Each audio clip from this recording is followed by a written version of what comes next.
Hello, আসসালামু আলাইকুম সবাইকে। সবাই একটু জানায় দাও তো, সাউন্ড ঠিকঠাক দেখতে পাচ্ছ কিনা, স্ক্রিনে লেখা শুনতে পাচ্ছ কিনা।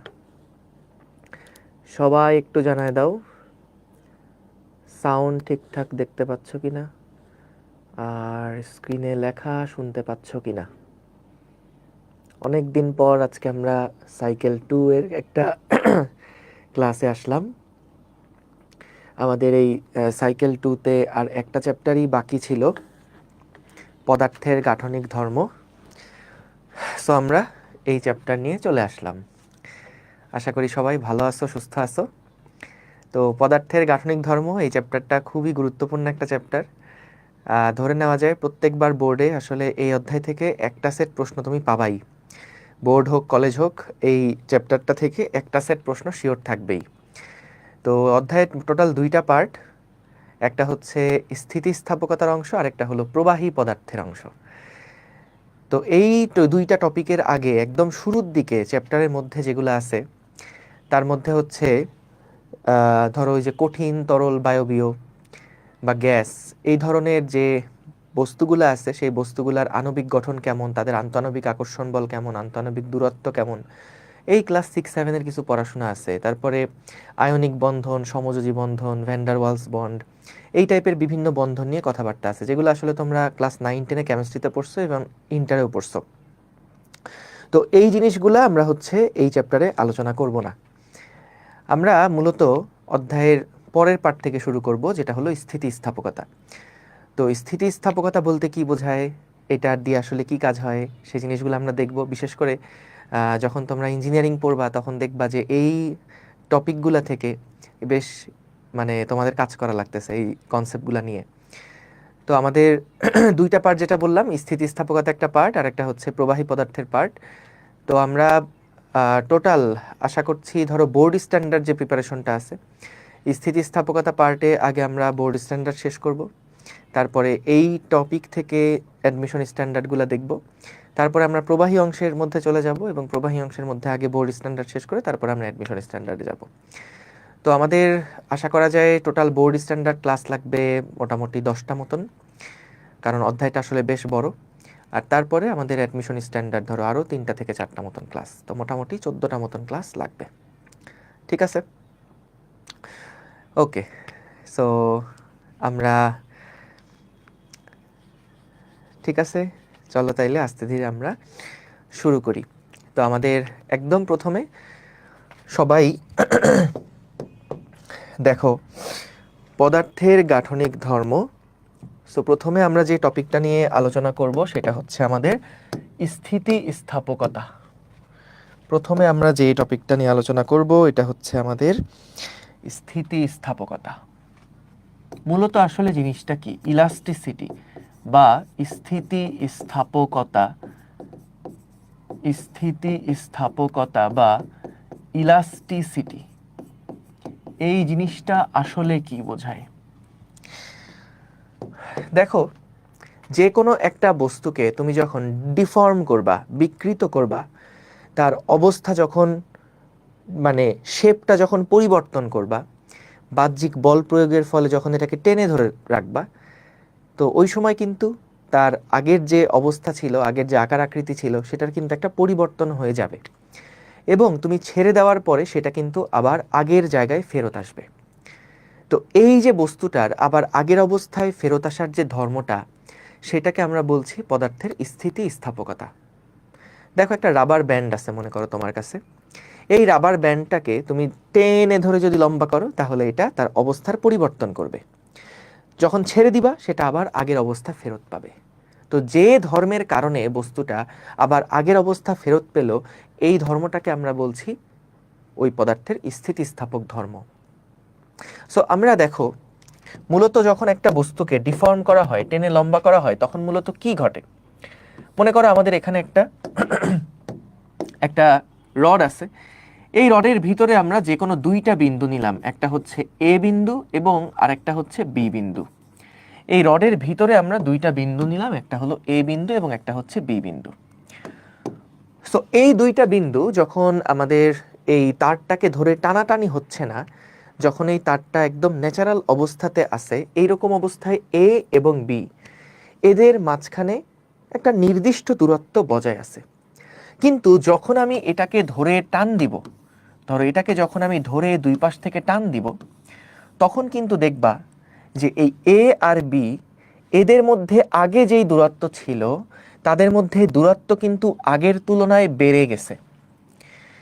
তো এই যখন এরকম দূরত্ব বেড়ে যায়, এই বস্তুটা বা পদার্থটা কি করতে চায়?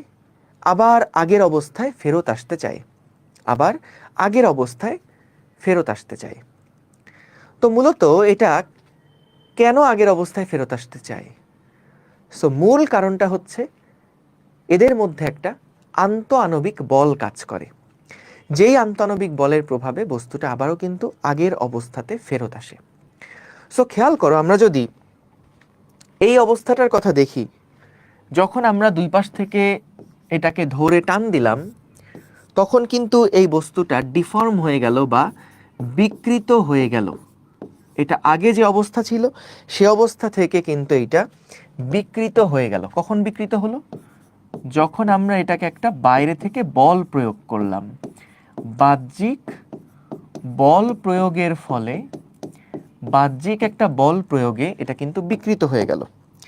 এবং যদি আমরা বাহ্যিক বল অপসারণ করি, তাহলে এটা দেখা যাবে আবার আগের অবস্থায় ফেরত আসবে। সো যদি আমরা এখানে বাহ্যিক বলটাকে সরায় দেই, অপসারণ করি, তাহলে দেখা যাবে সেটা আবার আগের অবস্থাতে ফেরত আসবে। জিনিসটা অনেকটা আমরা একটা স্প্রিং এর সাথে তুলনা করতে পারি। মনে করো যে আমাদের একটা স্প্রিং আছে, যেই স্প্রিং এর দুইটা প্রান্তে মনে করো দুইটা ভর যুক্ত করা। এই স্প্রিংটা এখন তার স্বাভাবিক অবস্থায় আছে, স্প্রিংটা এখন তার স্বাভাবিক অবস্থায় আছে। তো বলো তো, যদি আমি এই স্প্রিংটাকে এখন ধরে টান দেই, এই স্প্রিংটাকে যদি আমি এখন ধরে টান দেই অথবা সংকুচিত করি, তাহলে কি হবে? তাহলে দেখা যাবে যখন আমি এটাকে ধরে টান দিব, দুই পাশ থেকে যখন ধরে টান দিব, এই দুইটা অণুর মধ্যে দূরত্ব বাড়াবো, তখন খেয়াল করো আমাদের এদের মধ্যে শুরুতে একটা নির্দিষ্ট দূরত্ব ছিল যেটা ন্যাচারাল লেংথ, তাদের মধ্যে একটা নির্দিষ্ট দূরত্ব ছিল। যখন আমি এটাকে টান দিয়ে লম্বা করলাম, তখন কিন্তু এদের মধ্যে যেই দূরত্বটা, সেই দূরত্বটা আর নটের থেকে বেড়ে গেল। এবং এই অবস্থাতে বলতো আমাদের বস্তুটা কি করতে চায়? দুইটা বস্তু কিন্তু আবার আগের অবস্থায় ফেরত আসতে চায়। অর্থাৎ দেখে মনে হয় যেন দুইটা কণা পরস্পরকে আকর্ষণ করছে। সো যখন আমি এটাকে টেনে লম্বা করি, আমাদের এটা আবার আগের অবস্থায় ফেরত আসার চেষ্টা করে। দেখে মনে হয় যে অণু দুইটা পরস্পরকে আকর্ষণ করছে, দেখে মনে হয় অণু দুইটা পরস্পরকে আকর্ষণ করছে। আবার যদি এরকম হয় যে আমি এই দুইটা বস্তুকে কাছে নিয়ে আসলাম, স্প্রিংটা তাহলে সংকুচিত হলো। সো সংকুচিত হলে আমাদের কাছে তখন দেখো এই যে দূরত্বটা, সেই দূরত্বটা কিন্তু কমে গেল। এই দূরত্বটা এখন স্বাভাবিক যেই দূরত্ব, সেই দূরত্ব থেকে কমে গেল। এইরকম অবস্থায় আমাদের কাছে মনে হয় যে এই দুইটা বস্তু পরস্পরকে একটা বিকর্ষণ করছে, দুইটা বস্তু পরস্পরকে বিকর্ষণ করছে। তো এইখানে আমাদের আসলে ঠিক যেই কাহিনী ঘটে, যে একটা স্প্রিংয়ের দুই প্রান্তে যদি আমি দুইটা বস্তুকে রেখে দেই, দুইটা বস্তুর মধ্যে যদি দূরত্ব বাড়াই, তাহলে তাদের মধ্যে একটা আকর্ষণ কাজ করে এবং তারা আবার আগের অবস্থায় ফেরত আসতে চায়। অথবা যদি আমি এই দুইটা বস্তুকে সংকুচিত করে ফেলি এটার মতন, তাহলে তারা বিকর্ষণ করে আবার আগের অবস্থায় ফেরত যেতে চায়। তারা সবাই চায় আগের অবস্থাতে ফেরত আসতে, প্রসারিত অবস্থাতেও চাচ্ছে আকর্ষণ করে ফেরত আসতে, আর সংকুচিত অবস্থাতেও তাদের মধ্যে একটা বিকর্ষণ কাজ করে তারা আবার আগের অবস্থায় ফেরত আসতে চায়। সো স্প্রিংয়ের ক্ষেত্রে এক্স্যাক্টলি যেই কাহিনীটা হয়, আমাদের এই বস্তুগুলোর ক্ষেত্রেও ঠিক একই কাহিনী হয়। অর্থাৎ বাইরে থেকে দেখলে মনে হয় যেন এই দুইটা কণার মধ্যে একটা লুকায়িত স্প্রিং আছে, যেটাকে টেনে ধরে লম্বা করলে এরা চায় আবার পুনরায় আগের অবস্থায় ফেরত আসতে, আর যদি এটাকে সংকুচিত করা হয় তাহলে এরা বিকর্ষণ করে আবার আগের অবস্থায় ফেরত যেতে চায়। সো আমাদের এটার যে মডেলটা বললাম সেটা একদম এই স্প্রিংয়ের সাথে তুলনা করা যায়, ঠিক আছে? তো এখানে তো ভাইয়া স্প্রিং বল তাদেরকে কাছে আনছে, স্প্রিং বল তাদেরকে দূরে আনছে। এখানে তাহলে কোন বলটা তাদেরকে আগের অবস্থায় ফেরত আনে? সেটা হলো আন্তঃআণবিক বল। এদের মধ্যে একটা আন্তঃআণবিক বল কাজ করে, এই আন্তঃআণবিক বলের প্রভাবেই কিন্তু তারা আবার আগের অবস্থায় ফেরত আসে। সো বাহ্যিক বল অপসারণ করলে, বাহ্যিক বল অপসারণ করলে আন্তঃআণবিক বলের প্রভাবে, ইন্টারমলিকিউলার ফোর্স, আন্তঃআণবিক বলের প্রভাবে আগের অবস্থায় ফেরত আসে, আগের অবস্থায়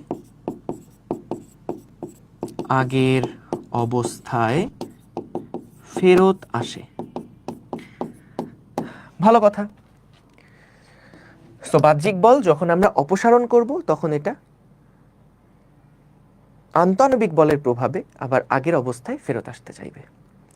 ঠিক একদম স্প্রিং এর মতন মনে করবা, তাইলেই একদম ইজি। এই অ্যানালজিটা কি বুঝতে সহজ হয়েছে না? যে আমাদের ঠিক স্বাভাবিক অবস্থায় দুইটা স্প্রিং আছে, টেনে যদি লম্বা করা হয় তাহলে এরা আবার আগের জায়গায় ফেরত আসে, আর সংকুচিত করা হলে আবার আগের জায়গায় ফেরত আসে। সো তারের ক্ষেত্রে এক্স্যাক্টলি একই জিনিস হয়, কিন্তু এর মধ্যে কোনো স্প্রিং থাকে না। মূলত এদের মধ্যে আন্তঃআণবিক আকর্ষণ বলটাই চায় তাদেরকে পুনরায় আগের অবস্থায় ফেরত আনতে। ব্যাস, ইজি। এখন কথা হচ্ছে তাহলে স্থিতিস্থাপক ধর্ম জিনিসটা আসলে কি? দেখো, আমি তোমাদেরকে বলবো এই যে ডেফিনেশনগুলো আছে, এই ডেফিনেশনগুলো খাতায় নোট করার কোনো দরকার নাই। তোমার কাছে টেক্সট বই আছে, টেক্সট বইটা কিন্তু রিডিং পড়াটা বাধ্যতামূলক। এটা একবার করে হলেও তোমাকে মাস্ট একবার রিডিং পড়ে যেতে হবে।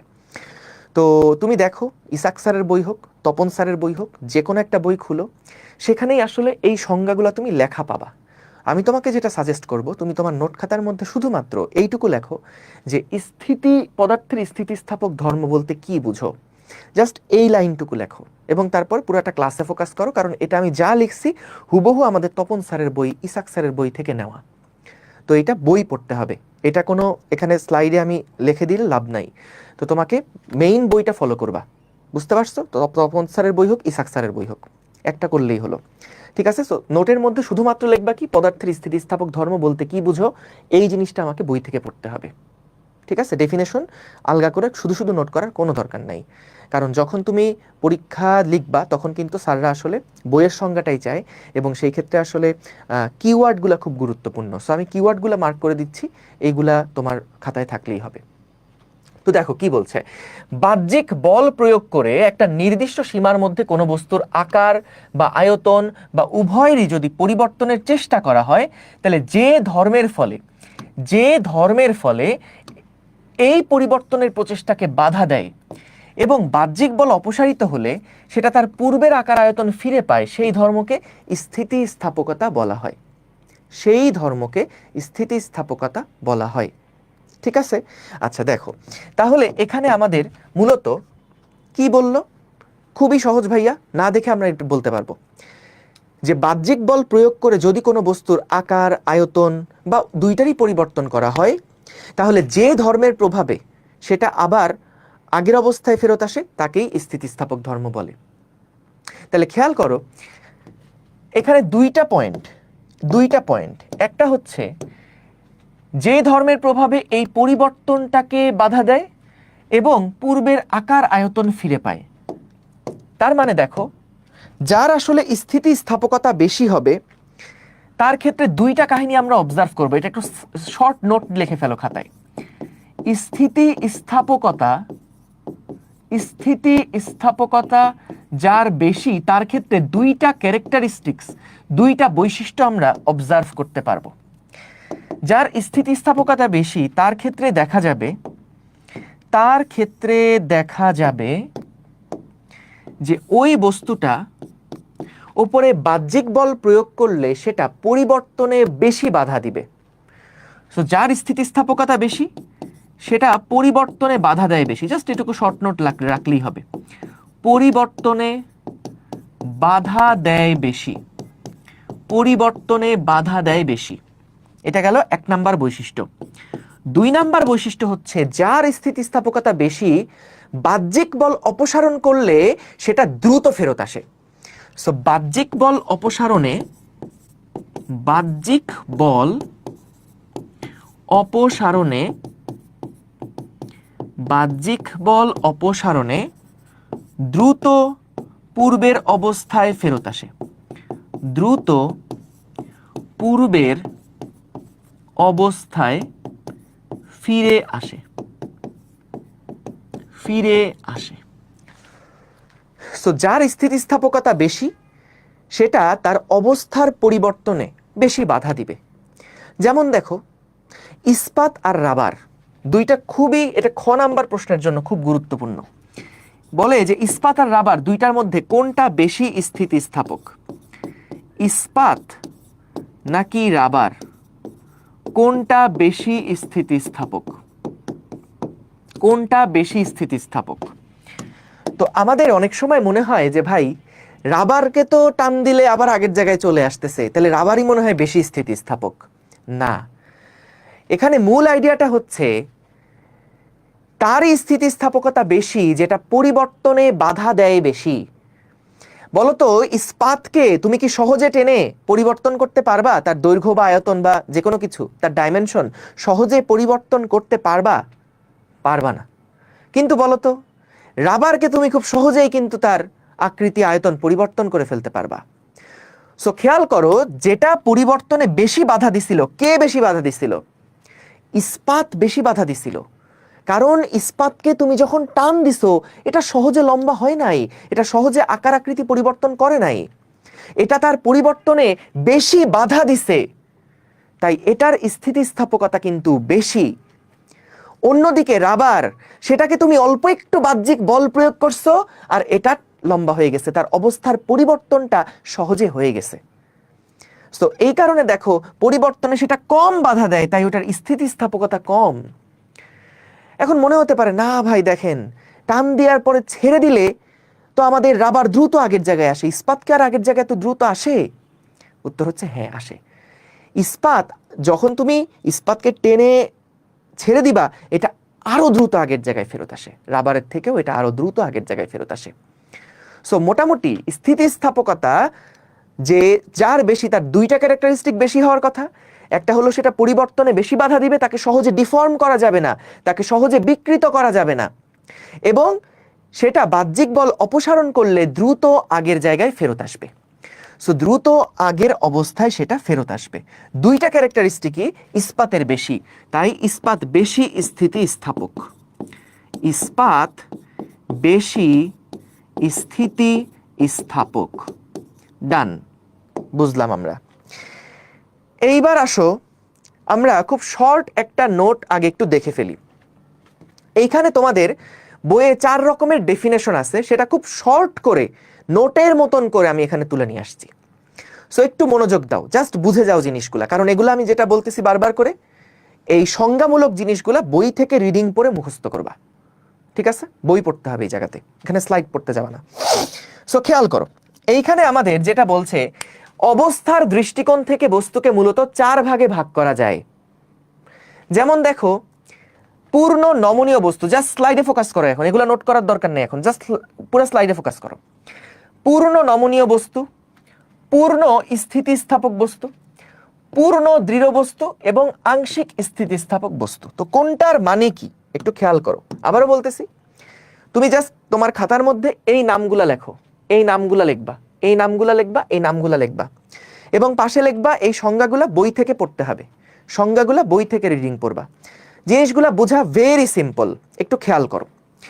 আমাদের বলছে পূর্ণ নমনীয় বস্তু যারা, পূর্ণ নমনীয় বস্তু যারা, এদেরকে যখন আমরা টান দিব তখন সেটা ওর অবস্থাটা বজায় রাখবে। মানে কি, তুমি যদি একটা ধরো পূর্ণ নমনীয় বস্তুকে টেনে 2 সেন্টিমিটার লম্বা করো, ছেড়ে দেওয়ার পরেও সেটা ওই অবস্থাতেই থাকবে, লম্বা হওয়া অবস্থাতেই থাকবে, সেইটা আর আগের জায়গায় ফেরত যাবে না। একে আমরা বলতেছি পূর্ণ নমনীয় বস্তু।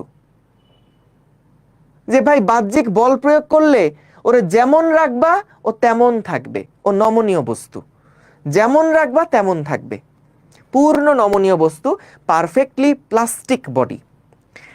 দেখো কি বলছে, বিকৃত অবস্থা বজায় রাখে। সো এটা হলো সেই কিওয়ার্ড, বিকৃত অবস্থা বজায় রাখে।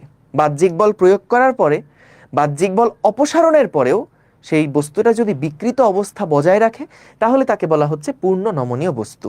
উদাহরণ কি, যেমন আটার দলা, তুমি আটার দলা ওই মাখায় মাখায় যে অবস্থায় রাখবা সেটা সেই অবস্থায় থাকবে। মাটির দলা বা প্লাস্টিক, ঠিক আছে। এরপরে আসো পূর্ণ স্থিতিস্থাপক বস্তু। ভাইয়া নামটা শুনলেই বোঝা যাচ্ছে পূর্ণ স্থিতিস্থাপক বস্তু। অর্থাৎ তুমি বাহ্যিক বল প্রয়োগ করে যখন বস্তুকে অবস্থার পরিবর্তন করবা, ছেড়ে দেওয়ার পরে সেটা পরিপূর্ণভাবে অবিকল আবার আগের অবস্থায় ফেরত আসবে, পুরাপুরি আগের অবস্থায় ফেরত আসবে। পূর্ণ স্থিতিস্থাপকতা সে দেখাবে। তাকে যেভাবে তুমি যতটুকু ডিফর্ম করবা, ছেড়ে দেওয়ার পরে সেটা একদম আগের অবস্থায় ফেরত আসবে। এটাকে বলা হচ্ছে পূর্ণ স্থিতিস্থাপক বস্তু। দেখো কি বলছে, বল অপসারণ করলে পূর্ণভাবে আগের অবস্থা ফেরত পায়, পুরাপুরি সেটা আগের অবস্থা ফেরত পাবে। যেমন রাবারকে ধরা যায়, তবে বাস্তবে এরকম পূর্ণ স্থিতিস্থাপক বস্তু আমরা পাবো না। যে আমি ইচ্ছা মতো টানবো, ছেড়ে দিলে আগের জায়গায় চলে আসবে, এরকম কোনো বস্তু আসলে পাওয়া যায় না। সবগুলা বস্তুই দেখা যায় একটা লিমিট থাকে, টানাটানির একটা লিমিট থাকে। তো তুমি দেখা যাবে এটাকে হয়তো এরকম হইতে পারে 20 নিউটন পর্যন্ত টান দিলে ছেড়ে দিলে আগের জায়গায় ফেরত আসবে, কিন্তু তুমি ইচ্ছা মতো টানবা, একটা তারকে ধরে তুমি 100 নিউটন বল পর্যন্ত টানলা, তারপরেও আগের জায়গায় ফেরত আসবে, এটা হয় না। একটা সীমা থাকে, একটা লিমিট থাকে। তো আমাদের পূর্ণ স্থিতিস্থাপক বস্তু যেটা, সেটার কথা কি বলছে, যে বাহ্যিক বল প্রয়োগ করব, এটাকে বিকৃত করব, বাহ্যিক বল অপসারণ করলে সেটা আবার আগের অবস্থায় ফেরত আসবে। এই ধরনের বস্তুকে আমরা বলতেছি পূর্ণ স্থিতিস্থাপক বস্তু। তাহলে পূর্ণ নমনীয় কি বুঝছো, পূর্ণ স্থিতিস্থাপক কি বুঝছো? আচ্ছা, এইবার আসো পূর্ণ দৃঢ় বস্তু। ভাই নাম শুনেই বোঝা যায় এগুলা। পূর্ণ দৃঢ় বস্তু কি হবে, তুমি সংজ্ঞা না দেখেও বলতে পারবা যে ভাই এমনই শক্ত, এমনই দৃঢ় বস্তু যে তুমি যতই টানাটানি করো এটা নড়েই না, এটা বিকৃতই হয় না, এটা ডিফর্ম করাই যায় না। তার মানে দেখো, বল প্রয়োগে বিকৃত করা যায় না, এই ধরনের বস্তুকে বলা হচ্ছে পূর্ণ দৃঢ় বস্তু। যেমন কি কাঁচ, ইস্পাতকে এগুলা ধরা যায়, তবে বাস্তবে হয় না, কারণ বাস্তবে আসলে সবকিছুরই একটা লিমিট থাকে। এবার আসো আংশিক স্থিতিস্থাপক বস্তু কি, যে বল অপসারণ করার পরে পূর্বের অবস্থা আংশিকভাবে ফিরে পায়। এটাই হচ্ছে আমাদের প্রায় সকল বস্তু। প্রায় সকল বস্তু আসলে এই টাইপেরই বিহেভিয়ার দেখায়, যে আমি যদি বল অপসারণ করি তাহলে আসলে পূর্ণ নমনীয়, মানে যেমন রাখবো তেমনই থাকবে, এরকমও খুব বেশি প্রকৃতিতে পাওয়া যায় না। আবার তুমি বল অপসারণের পরে এটা পুরাপুরি আগের অবস্থায় ফেরত আসবে, এরকমও আসলে প্রকৃতিতে পাওয়া যায় না। বাস্তবে যেটা পাওয়া যায় সেটা হচ্ছে তুমি ওটাকে টান দিবা, ছেড়ে দিলে সেটা দেখা যাবে আংশিকভাবে তার আগের অবস্থা ফেরত পাইছে। তুমি একটা রাবার ব্যান্ডকে টেনে দেখো, ধরো আগে সাইজ ছিল যতটুকু, যদি টান দেওয়ার পরে ছাড়ো দেখবা যে আগের অবস্থা ফেরত আসতেছে না, একটুখানি দৈর্ঘ্য পার্মানেন্টলি সেটা ডিফর্ম হয়ে গেছে, একটুখানি সেটা অলরেডি মানে বেশি বিকৃত হয়ে তারপরে শান্ত হয়েছে। সো তাইলে এই যে 4টা ডেফিনেশন আছে, এই 4টা ডেফিনেশন কিন্তু পড়তে হবে। 4টা ডেফিনেশন বই থেকে পড়তে হবে। এটা বই থেকে ডেফিনেশন পড়বা, আমি জাস্ট মগজের মধ্যে ঢুকাই দিলাম। সো এটা হচ্ছে বই থেকে সংজ্ঞা পড়বা, এগুলা কতে দেয়, বই থেকে সংজ্ঞা, এটা মাস্ট পড়তে হবে।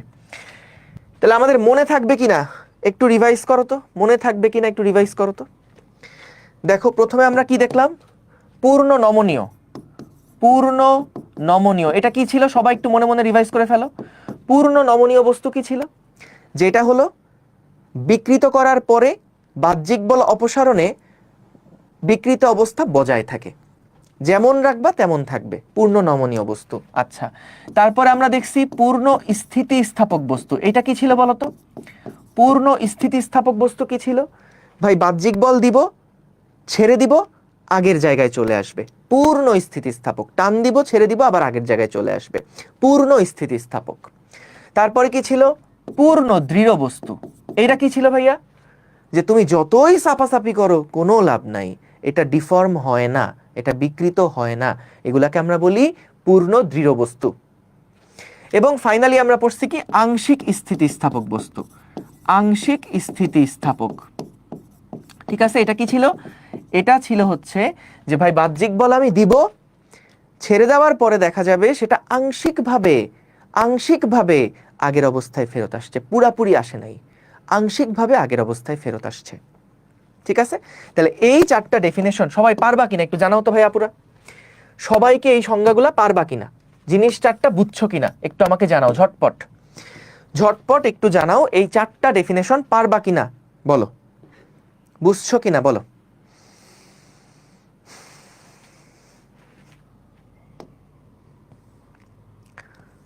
ঠিক আছে, গুড, এক্সেলেন্ট। এইবার আসো আমাদের এই স্থিতিস্থাপক ধর্মটা কি কি কারণে পরিবর্তন হয় সেইগুলার কতগুলা আমরা কারণ দেখব, সেইগুলার কতগুলা কারণ দেখব। আবারও বলতেছি ভাইয়া, এগুলা কিন্তু একটু থিওরিটিক্যাল পড়াশোনা, এগুলা নর্মালি এমসিকিউতে পাবে, এগুলোর থেকে জীবনে সিকিউ দিবে না, সিকিউ এর ক খ টাইপের প্রশ্ন দিতে পারে হাইয়েস্ট। তো এগুলা আসলে যেহেতু একটু রিডিং পড়াশোনা, একটু বোরিং, তো যাতে বইটা পড়তে একটু ভাল লাগে এই কারণে আমি একটু ক্লাসের মধ্যে আলোচনা করে দিচ্ছি। আমাদের মূল পড়া যখন শুরু হবে তখন দেখবা যে অনেক লেখালেখি আছে। তো এগুলা হচ্ছে একেবারে থিওরিটিক্যাল পড়াশোনা, বইয়ের ভাষা এগুলা। তো এর জন্য জাস্ট একটু দেখে যাও ক্লাসটা, তাহলে বইটা রিডিং পড়তে ইজি লাগবে। ঠিক আছে, আচ্ছা। তো দেখো বলছে স্থিতিস্থাপকতা যে ধর্মের পরিবর্তন, স্থিতিস্থাপকতা ধর্মের পরিবর্তন কি কি কারণে হয়, কি কি কারণে হয়। সো দেখো একটা কারণ হচ্ছে যদি আমরা ধাতুর সাথে ভেজাল মেশাই, এটা সরাসরি এমসিকিউতে দিছিল গত বছর বা তার আগের বছর। যদি আমরা কোনো একটা পদার্থের সাথে অপদ্রব্য মিশাই, যদি ভেজাল মেশাই, তাহলে তার স্থিতিস্থাপক ধর্মের পরিবর্তন হয়ে যাবে। কারণ ভাই যখন ভেজাল মেশানো বলতে কি বুঝি আমরা? ভেজাল মেশানো মানে হচ্ছে অন্য পরমাণুকে ঢোকানো।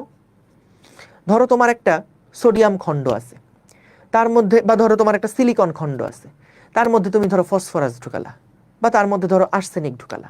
তো এরকম যখন মানে অন্য পরমাণুকে তুমি একটা স্ট্রাকচারের মধ্যে মিশাবা, তখনই কিন্তু সেটা আসলে ভেজাল হিসেবে প্রতীয়মান হবে। তো যখনই এর মধ্যে ভেজাল মিশাবা তখন চিন্তা করে দেখো তো, যে আমাদের দুইটা সিলিকন সিলিকন এদের মধ্যে যে আকর্ষণ বল, ভাই মাঝখানে যদি একটা ফসফরাস এসে প্রবেশ করে, তাহলে কি আমাদের আকর্ষণ বলটা আর আগের মতন থাকবে? চেঞ্জ হয়ে যাবে না? চেঞ্জ হয়ে যাবে। তাহলে তার স্থিতিস্থাপক ধর্মের পরিবর্তন হয়ে যাবে।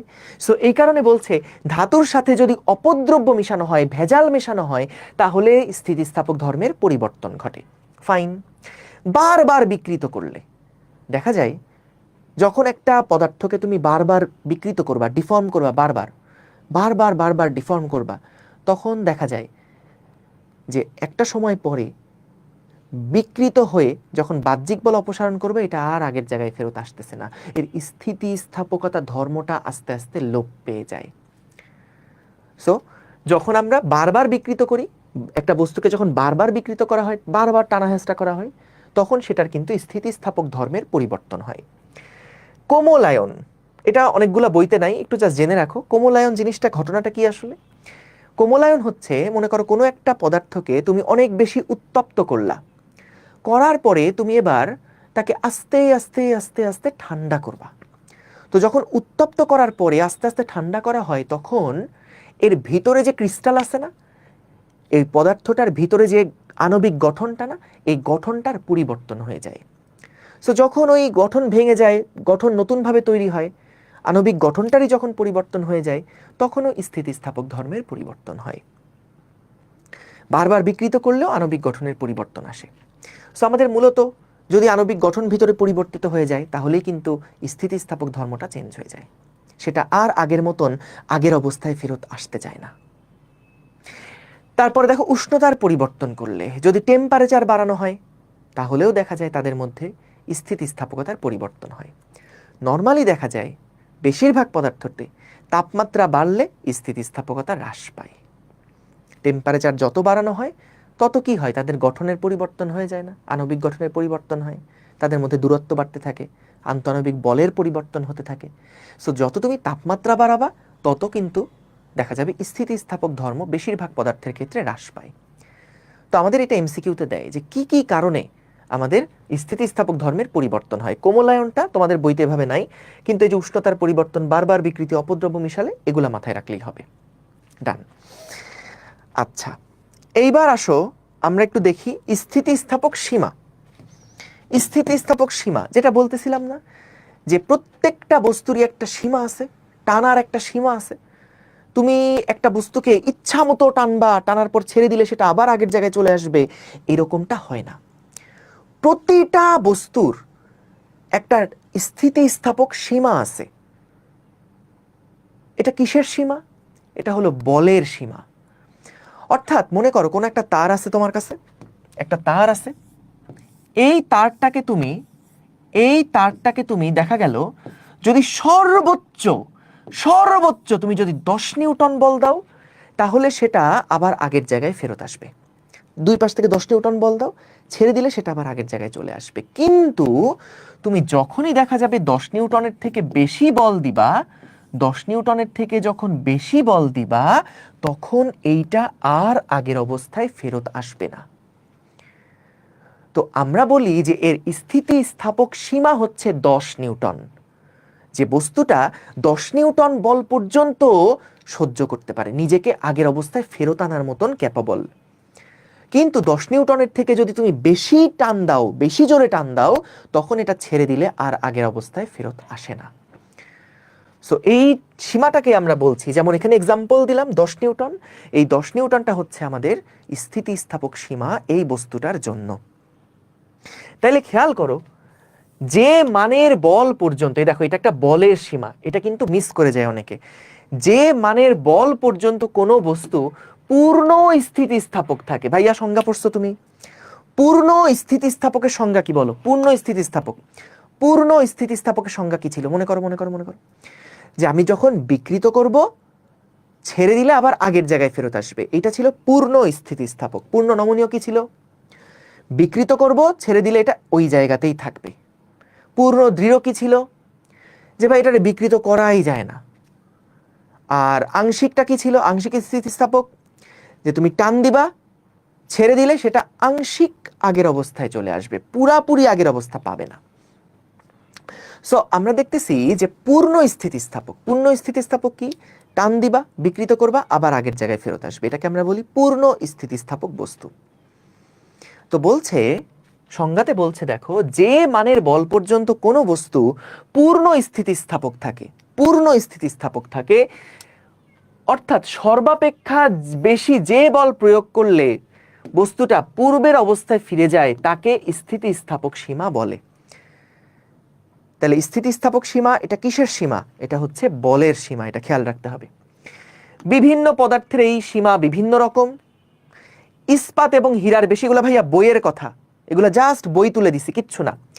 এবং দস্তার স্থিতিস্থাপক সীমা কম, এটা কোন একবার এমসিকিউতে আসছিল, এই জন্য নোট আকারে এখানে রাখছি। সো ইস্পাত এবং হীরার কি বেশি? স্থিতিস্থাপক সীমা বেশি। অর্থাৎ ইস্পাত এবং হীরাকে তুমি অনেক বল পর্যন্ত টানলেও সেটা আগের অবস্থায় ফেরত আসবে। সো ইস্পাত এবং হীরা, এদের স্থিতিস্থাপক সীমাটা বেশি, ইলাস্টিক লিমিটটা এদের বেশি। আর দস্তার স্থিতিস্থাপক সীমা কম। এর মানে কি? এর মানে হচ্ছে দস্তার স্থিতিস্থাপক সীমা কম, এর মানে হচ্ছে যে তুমি যদি দস্তাকে দেখা যায় সাপোজ 2 নিউটন বল দাও, 2 নিউটন বল দিলে আগের জায়গায় ফেরত আসবে, কিন্তু এর থেকে একটু বেশি দিলে আর আগের জায়গায় ফেরত আসে না। অর্থাৎ এর যে বলের রেঞ্জটা, যত বল পর্যন্ত সে ইলাস্টিক থাকে, সেই বলের রেঞ্জটা ওর কম, ছোট। একজন প্রশ্ন করছো যে ভাইয়া, যে 10 নিউটন কি 2 দিক দিয়ে দেওয়া লাগবে? হ্যাঁ, কারণ ভাই একদিক দিয়ে যদি টান দাও তাহলে তো সেটা সামনের দিকে চলা শুরু করবে। তো আমরা কি করি, নর্মালি দেখা যায় সিলিং থেকে একটা বস্তুকে আগে ঝুলাই দিই, তারপর সেটাকে এই পাশ থেকে টান দিই। তো তার মানে কি, ওই সিলিংটা তো এটাকে ধরে আছে, তার মানে ও আসলে উপরের দিকে টান দিচ্ছে আর আমরা নিচের দিকে টান দিচ্ছি। সো টান বল, দুই দিক থেকে কিন্তু বল প্রয়োগ করে এটাকে বিকৃত করতে হবে। জাস্ট একদিক থেকে বল প্রয়োগ করলে কিন্তু বিকৃত হবে না। ঠিক আছে, বই পড়তে একটুও ভালো লাগে না? না ভাইয়া, বিশেষ করে যেগুলো ক খ টাইপের আছে এগুলোর জন্য বই পড়তেই হবে। এবং আমি তোমাদেরকে বলি, বই একবার পুরা চ্যাপ্টার শেষ করে ফেলার পরে তপন স্যারের বই হোক, ইসাক স্যারের বই হোক, একবার পুরাটা রিডিং পড়বা। বইয়ের ভাষাতে পড়তে কেমন, এইটা একবার পড়লে, ক্লাস করার পর একবার বইটা রিডিং পড়লে না একেবারে পুরা মাথার মধ্যে গেঁথে যায়। তো তপন স্যারের বইটা আসলে অনেক সহজ, সিম্পল ভাষায় লেখা। আমার কাছে তপন স্যারের বইটা অনেক ভালো লাগে। ইসাক স্যারের বইটা অনেক একটু জটিল করে লেখা, মানে প্রথমবার পড়লে বুঝতে একটু কষ্ট লাগে। তো এর জন্য তপন স্যারের বই নিবা, সহজে বুঝো, সমস্যা নাই, আগে বুঝো। সো ক্লাসটা আগে ভালোভাবে করলা, তারপরে তপন স্যারের বইটা খুলে পড়ে ফেলবা।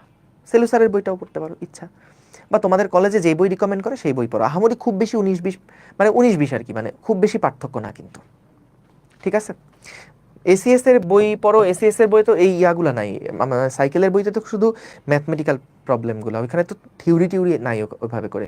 তো এসিএস এর বই তো প্র্যাকটিসের জন্য, সাইকেলের যেটা মেইন টেক্সট বই যেটা বলতেছে, ওই টেক্সট বইটা কিন্তু ইয়া করতে হবে, ঠিক আছে। বই বের করে স্লাইড মিলাচ্ছি, ভেরি গুড, কোনো সমস্যা নাই। সো এটাই করতে বললাম, জাস্ট নোট যদি করো, নোটের মধ্যে শুধুমাত্র এই টার্মগুলো লিখে রাখো, তাইলেই হবে। এগুলো বইয়ের কথা, শুধু শুধু কেন নোট করতে যাবা। আচ্ছা গেল, তাইলে আসো আমরা এবার ঝটপট কিছু আমরা এমসিকিউ প্রবলেম দেখে ফেলতে পারি নাকি একটু দেখি। আচ্ছা, যেমন কিছু প্রশ্ন, কোনটা পদার্থের সাধারণ ধর্ম, এটা বইয়ের অবজেক্টিভ আসলে। স্থিতিস্থাপকতা হচ্ছে কোনো একটা পদার্থের সাধারণ ধর্ম। নিচের কোনটা অধিক স্থিতিস্থাপক, এটাও জ্ঞানমূলক প্রশ্ন আসলে, তো বইয়ের কথা এগুলা। সো উদাহরণগুলা পড়বা যে অধিক স্থিতিস্থাপকের রেঞ্জগুলা কি। সো এটা হচ্ছে তামা। তারপরে আসো হচ্ছে এইখানে এই যে বলো তো এইটা কি হবে। প্রযুক্ত বল অপসারণের পরও যদি বিকৃত বস্তু বিকৃত অবস্থা সম্পূর্ণ ধরে রাখে, তাহলে সেই বস্তুকে কি বলা হয়? দিনাজপুর বোর্ড 2023।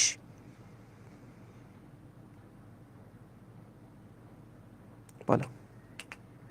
লাইভ ক্লাসে আপনার ইসলাম অংশটা শেষ করার পরে আর্কাইভ থেকে প্রোভাইড কোনো সমস্যা নেই বাবা, একটা জনের ক্লাস করলেই হলো বাবা, একটা কর, ভালো মতন কর। তবে লাইভ ক্লাসটা করলে ওই যে রুটিন মাফিক পড়াটা হয়ে যায় সুন্দর মতন, একটা করলেই হলো। কলেজে পরীক্ষা থাকলে আর্কাইভ দেখে শেষ করে ফেলো। কলেজে তো তোমাদের বেশিরভাগেরই মনে হয় মেয়ের শুরুর দিকে বা লাস্টের দিকে মনে হয় পরীক্ষা, তাই না?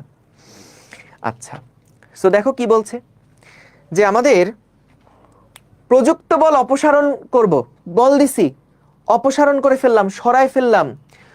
যদি বিকৃত বস্তু বিকৃতি অবস্থা সম্পূর্ণ ধরে রাখে, বিকৃত হয়ে যাওয়ার পরে এটা ওই অবস্থাটা ধরে রাখছে, সম্পূর্ণ ধরে রাখছে, তাহলে এটা কি প্লাস্টিক বস্তু না, পূর্ণ নমনীয় বস্তু না?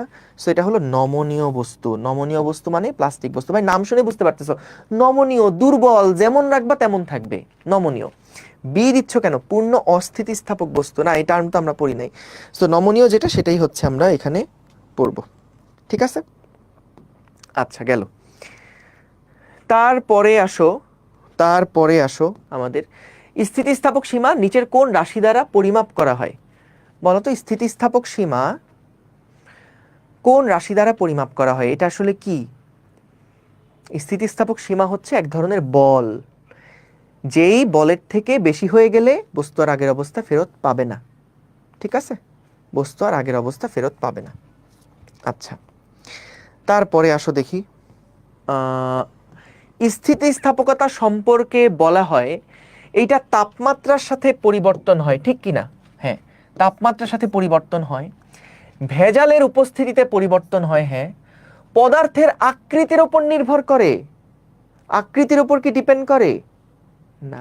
কোমলায়ন ছিল, তাপমাত্রা ছিল, তারপরে বারবার বিকৃত করলে, আর ভেজাল মিশালে, এই চারটা ছিল।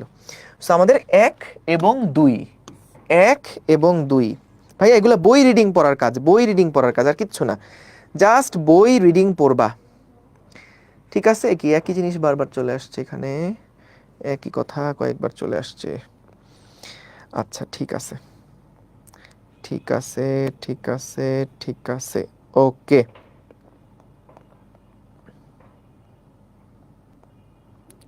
ফাইন, ডান। এইবার আসো আমরা আমাদের মূল টপিকগুলার ভেতরে আস্তে আস্তে যাই, মূল টপিকগুলার ভিতরে আস্তে আস্তে যাই। প্রথমে লেখো এবার বিকৃতি। বিকৃতি। বিকৃতির ইংরেজি হচ্ছে স্ট্রেইন। এই ইংরেজি নামগুলা পড়ে রাখবা কিন্তু এখন থেকেই। তোমাদের বলছিলাম কিনা ওই যে আইইউটি ভর্তি পরীক্ষার আগে সবার মধ্যে কান্নাকাটি বেঁধে যায় অ্যাডমিশন টেস্ট যারা ফলো করে, ওই ভাইয়া আইইউটির জন্য পুরো প্রশ্ন ইংরেজিতে হয়, তো তখন ইংরেজি 12 বছর ধরে পড়তেছে কিন্তু তারপরেও আটকায় যায় কোন জায়গাতে, এই টার্মগুলোতে আটকায় যায়। বাংলা পড়ে আসছে কিন্তু বাংলার ইংরেজি নামগুলো তো আসলে খুব একটা আমাদের প্রচলিত না, তো এই টার্মগুলো বই যখন পড়বা তখন পাশে পাশে কি কি আছে এগুলো একটু রিডিং পড়বা, একবার করে মাথায় ঢুকাই ফেলবা, তাইলে আর সমস্যা হবে না ভর্তি পরীক্ষাগুলোতে। বেশিরভাগই তো বাংলায়, কি জাস্ট আইইউটি ভর্তি পরীক্ষাটাই হচ্ছে ইংরেজিতে হয়, তো ওই সময় যাতে করে প্রবলেম না হয় আর কি, খেয়াল রেখো। বুঝতে পারছো? আচ্ছা ঠিক আছে, আসো এইবার আমার সাথে সাথে লিখবা যে আমাদের বিকৃতি, এখান থেকে মূল পড়াশোনা আমাদের শুরু এই চ্যাপ্টারের। বাহ্যিক বল প্রয়োগের ফলে, একটু লিখে ফেলো, বাহ্যিক বল প্রয়োগের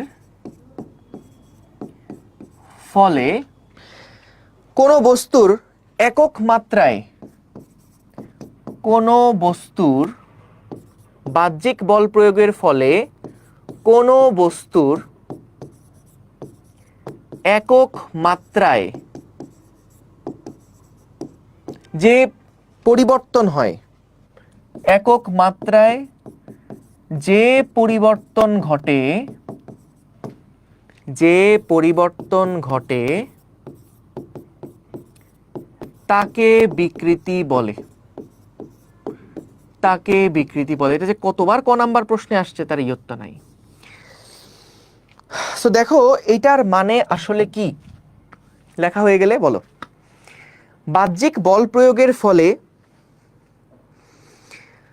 কোনো বস্তুর একক মাত্রায় যে পরিবর্তন হয়, একক দৈর্ঘ্যে বা একক ইয়াতে আয়তনে যে পরিবর্তন হয় তাকে আমরা বলতেছি বিকৃতি। এক্সাম্পল দেই, খেয়াল করো।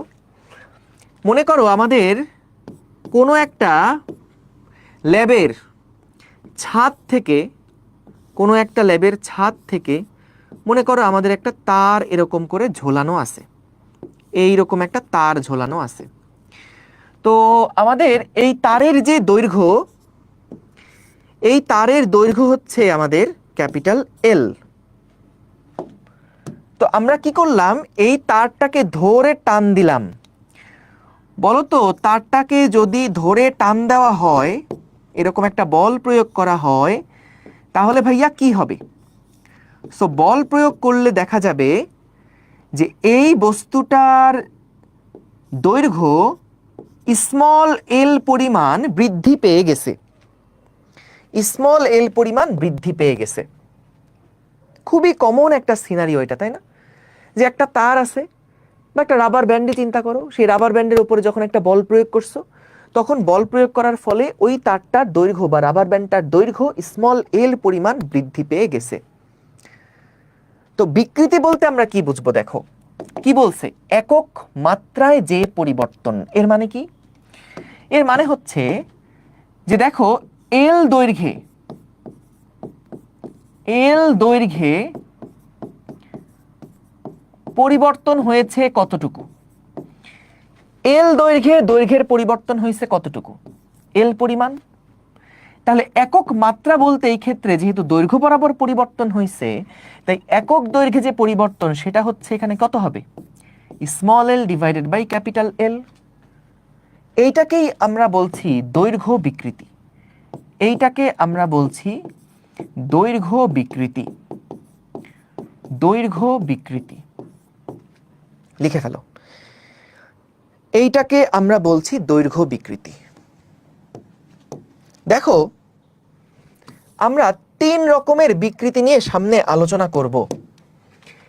একটা তো এটা দেখতেছো দৈর্ঘ্য বিকৃতি, একটা তো এটা দেখছো যে দৈর্ঘ্য বিকৃতি, আরেকটা দেখবো আমরা কৃন্তন বিকৃতি। কৃন্তন বিকৃতি এটা একটু স্পেশাল। আর 3 নাম্বার আমরা দেখব আয়তন বিকৃতি। আয়তন বিকৃতি অর্থাৎ একক আয়তনে যে পরিবর্তনটা হয় সেটাকে আমরা বলি তার আয়তন বিকৃতি। 3 রকমের বিকৃতি নিয়ে কিন্তু আমরা মূলত পড়াশোনা করব। তো প্রত্যেকটা ক্ষেত্রেই বিকৃতি সমান সমান হচ্ছে উপরে বসে পরিবর্তন বা চেঞ্জ কতটুকু হলো, আর নিচে বসে আদি অবস্থা। অর্থাৎ আয়তন হলে আদি আয়তন, দৈর্ঘ্য হলে আদি দৈর্ঘ্য। আর কৃন্তনটা একটু স্পেশাল, এটা একটু পরে রাখো, আপাতত একটু তুলে রাখো, এটা পরে আলোচনা করব। সো বিকৃতি হচ্ছে মোটা দাগে যে আমাদের চেঞ্জ কতটুকু হলো, মাত্রার চেঞ্জ কত, দৈর্ঘ্যের চেঞ্জ কত, আয়তনের চেঞ্জ কত, ডিভাইডেড বাই আদি দৈর্ঘ্য, ডিভাইডেড বাই আদি আয়তন, আদি অবস্থাটা কেমন সেইটা। আচ্ছা, তো ভাইয়া বলো তো এইটার একক বা মাত্রা কি হবে? বিকৃতি যেহেতু পরিবর্তন বাই আদি অবস্থা, বলতো এই বিকৃতির কি কোনো একক বা মাত্রা থাকবে? দেখো দৈর্ঘ্যের ক্ষেত্রে এটাও মিটারে হলে এটাও মিটার, এটা সেন্টিমিটার হলে এটাও সেন্টিমিটার, তাহলে আমাদের এটার কি কোনো একক থাকতে পারবে? পারবে না। সো এটা লিখে রাখো যে আমাদের কিন্তু এটার কোনো একক বা মাত্রা নেই, বিকৃতির কোনো একক বা মাত্রা হয় না, বিকৃতির কোনো একক বা মাত্রা নাই, এবং এটা সম্পূর্ণরূপে একটা স্কেলার রাশি। বিকৃতি হচ্ছে একটা স্কেলার রাশি, এগুলো প্রত্যেকটা থেকে কিন্তু এমসিকিউ দিবে। বিকৃতি হচ্ছে একটা স্কেলার রাশি। Clear? Clear clear clear clear clear. তাহলে খেয়াল করো, আমরা একটা ছোট্ট কেস দেখে ফেলি। মনে করো আমাদের বলে দিচ্ছে যে কোনো একটা তার এর আদি দৈর্ঘ্য হচ্ছে 5 মিটার। যদি আমাদেরকে বলে দেয় যে বিকৃতি হচ্ছে 0.02 মিটার, তাইলে বলো তো আমাদের দৈর্ঘ্য পরিবর্তন কত হবে? দৈর্ঘ্য পরিবর্তন কত হবে? এখন খেয়াল করো একটা জিনিস, সরি বিকৃতিটা মিটার লিখছি কেন, আমাদের আদি দৈর্ঘ্য ছিল 5 মিটার, বিকৃতি বলে দিছে 0.02। বলো তো ভাইয়া বিকৃতি মানে কি?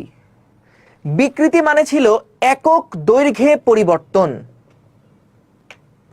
তার মানে এখানে 1 মিটারে পরিবর্তনটা কত হয় এইটা কিন্তু দিয়ে দিচ্ছে ভাইয়া। 1 মিটার দৈর্ঘ্যের পরিবর্তন হয় এতটুকু, তাইলে বলো তো 5 মিটার দৈর্ঘ্যের পরিবর্তন কত হবে ভাইয়া? 5 গুণ 0.02 হবে না? 5 গুণ 0.02 হবে না? কনসেপ্টটা দেখো, বিকৃতি মানে কি বলছিল? একক দৈর্ঘ্যে যে পরিবর্তন। তো বিকৃতি 0.02 মানে হচ্ছে যে এটা 1 মিটারে, এটার মানে হচ্ছে যে 1 মিটারে পরিবর্তন, 1 মিটার দৈর্ঘ্য হলে সেখানে পরিবর্তন হয় 0.02 মিটার।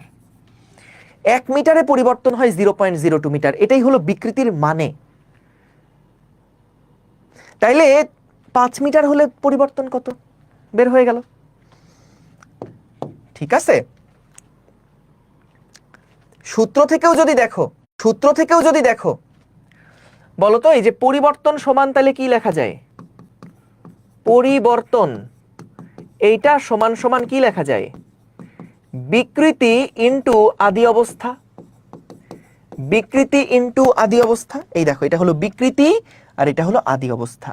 আদি অবস্থা হলো 5 আর বিকৃতি হলো 0.02। এটাই হলো পরিবর্তন নির্দেশ করবে। সো আমরা ফিল দেখেও বুঝলাম যে হ্যাঁ ভাই বিকৃতি মানে 1 মিটারে পরিবর্তন এত হলে 5 মিটারে কত সেটা। অথবা তুমি সমীকরণ থেকেও দেখো বিকৃতি সমান ছিল পরিবর্তন বাই আদি অবস্থা।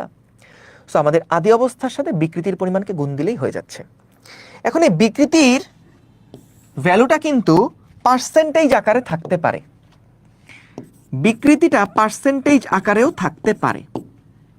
কিরকম পার্সেন্টেজ আকারে?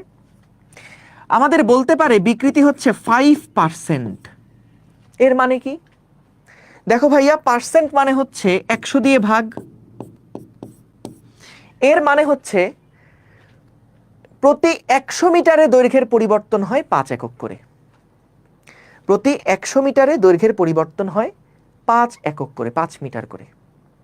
যখন পার্সেন্ট এককে বলছে 5%, 5% হচ্ছে পার্সেন্ট মানে ভাইয়া 100 দিয়ে ভাগ, তো বিকৃতি হচ্ছে 5/100।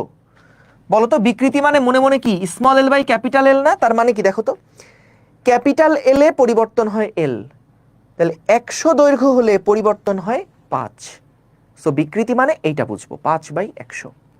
তো এটাকে তুমি চাইলে ভেঙেও লিখতে পারো যে এটা হচ্ছে 0.05, 0.05, অর্থাৎ 1 মিটারে দৈর্ঘ্য বৃদ্ধি পায় 0.05 করে।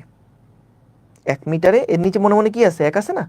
সো 1 মিটারে দৈর্ঘ্য বৃদ্ধি পায় 0.05 করে, তাহলে 100 মিটারে কত? 5 মিটার। সো পার্সেন্ট আকারে কিন্তু এটা থাকতেই পারে, এটা মাথায় রেখো। ঠিক আছে, আচ্ছা গেল, গুড। তাহলে বিকৃতি আমরা কি জিনিস শিখলাম। আচ্ছা এইবার আসো পীড়ন। এইবার আসো আমরা পীড়ন বা স্ট্রেস বলতে কি বোঝায় সেটা একটু চলো দেখে ফেলি। খুবই দারুণ একটা আইডিয়া এটা ভাইয়া, পীড়ন। পীড়ন বা স্ট্রেস, অনেক স্ট্রেসে আছি আমরা, পড়াশোনা নিয়ে অনেক স্ট্রেসড, তাই না? সো পীড়ন আসলে কিভাবে কি হয় চলো সেটা একটু দেখে ফেলি আমরা। এই পদার্থের ক্ষেত্রে পীড়ন বলতে আসলে আমরা কি বুঝি? মনে করো এইখানে আমাদের একটা দেওয়ালের সাথে একটা তার যুক্ত ছিল, একটা তার যুক্ত ছিল, একটা তার এভাবে যুক্ত আছে। এখন আমরা কি করছি, এই তারটাকে ধইরা এরকম করে একটা টান দিছি, অর্থাৎ আমরা এর উপরে একটা বাহ্যিক বল প্রয়োগ করছিলাম। এই বস্তুটার উপরে আমরা একটা বাহ্যিক বল প্রয়োগ করছিলাম, একটা এক্সটার্নাল বল আমরা প্রয়োগ করেছিলাম। এর ফলে সেই বস্তুটা দেখো আদি যেই দৈর্ঘ্য ছিল ক্যাপিটাল এল, সেখান থেকে তার দৈর্ঘ্য বৃদ্ধি পেয়ে হয়ে গেল স্মল এল। তো এখন মনে করো এই তারের যে প্রস্থচ্ছেদের ক্ষেত্রফল সেটা হচ্ছে গিয়ে এ ছিল, হ্যাঁ, তারের যে প্রস্থচ্ছেদের ক্ষেত্রফল ক্রস সেকশনাল এরিয়া এটা হচ্ছে এ ছিল। তাইলে খেয়াল করো যে আমাদের এখানে বলছে পীড়ন কোনটা। দেখো তুমি যখন একটা বাহ্যিক বল প্রয়োগ করলা, ঠিক ওই মুহূর্ত থেকে বলতো এই বস্তুটার ভিতরে একটা বল জেনারেট হয়েছে না, যেটা তাকে আগের অবস্থায় ফেরত আনতে চায়। যখনই তুমি বাইরে থেকে বলটা প্রয়োগ করছো, এটাকে একবার বিকৃত করছো, এটাকে ডিফর্ম করছো, বিকৃত করছো, তখনই কিন্তু এর ভিতর থেকে একটা বল চায় সেটাকে আবার আগের অবস্থায় ফেরত আনতে। ঠিক স্প্রিং এর মতন, যেমন স্প্রিংকে যখন তুমি প্রসারিত করো তখন স্প্রিং এর একটা প্রত্যয়নী বল কাজ করে না সেটাকে সাম্যাবস্থায় নিয়ে আসার জন্য, রিস্টোরিং ফোর্স কাজ করে না এটাকে সাম্যাবস্থায় নিয়ে আসার জন্য। ঠিক একইভাবে একটা তারকেও যখন তুমি তার স্বাভাবিক অবস্থা থেকে টেনে লম্বা করবা, তাকে ডিফর্ম করবা, ছেড়ে দেওয়ার পরে বা ওই মুহূর্ত থেকে, ডিফর্ম করার মুহূর্ত থেকেই বস্তুটার ভিতরে একটা ফোর্স জেনারেট হবে যেটা তাকে আবার আগের অবস্থায় ফেরত আনতে চাইবে, যেটা তাকে আবার আগের অবস্থাতে ফেরত আনতে চাইবে। তার মূলত ওই যে স্প্রিং এর মতন যে ক্যারেক্টারিস্টিকের কথা বললাম সেটার কারণে, স্থিতিস্থাপক ধর্মের কারণে চাই যে আবার আগের অবস্থায় ফেরত আসতে। তো আমাদের এই বলটাকে আমরা বলছি ভাইয়া রিস্টোরিং ফোর্স বা প্রত্যয়নী বল। এই এফ আরটাকে আমরা কি বলছি, এইটাকে আমরা বলছি রিস্টোরিং ফোর্স। রিস্টোরিং ফোর্স পুনরায় এটাকে রিস্টোর করে আগের অবস্থায়, যেই ফোর্সটা তাকে রিস্টোর করে আগের অবস্থায়। বাংলাতে বলে এটাকে প্রত্যয়নী বল, প্রত্যয়নী বল, যেটা তাকে আবার পুনরায় আগের অবস্থায় ফেরত আসতে সাহায্য করে, এটাকে বলা হচ্ছে প্রত্যয়নী বল। সো আমাদের এই প্রত্যয়নী বলটা একক ক্ষেত্রফলে কত সেইটাই হচ্ছে তার পীড়ন। সো পীড়নের ডেফিনেশন কি? একক ক্ষেত্রফলে, লিখে ফেলো সবাই, একক ক্ষেত্রফলে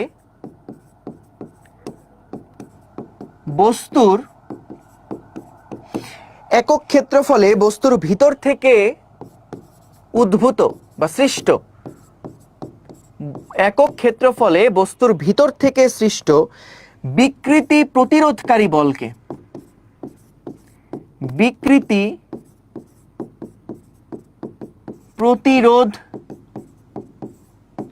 প্রতিরোধকারী বলকে পীড়ন বলে। প্রতিরোধকারী বলকে পীড়ন বলে।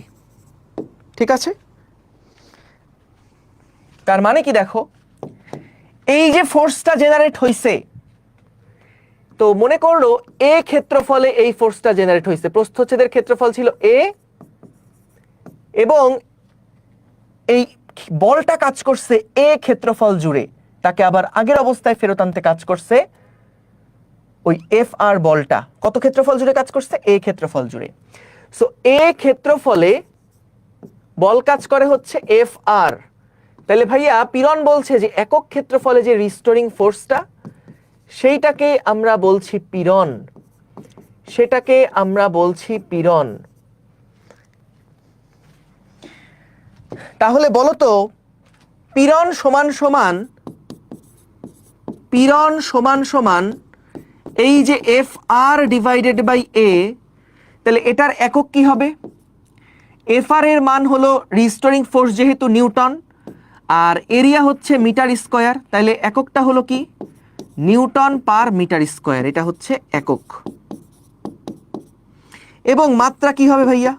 এটা যে কত হাজারবার বিভিন্ন ভার্সিটিতেও আসছে, পীড়নের মাত্রা কি, বিকৃতির মাত্রা কি, বিকৃতির একক কি, পীড়নের একক কি, এই সমস্ত প্রশ্ন।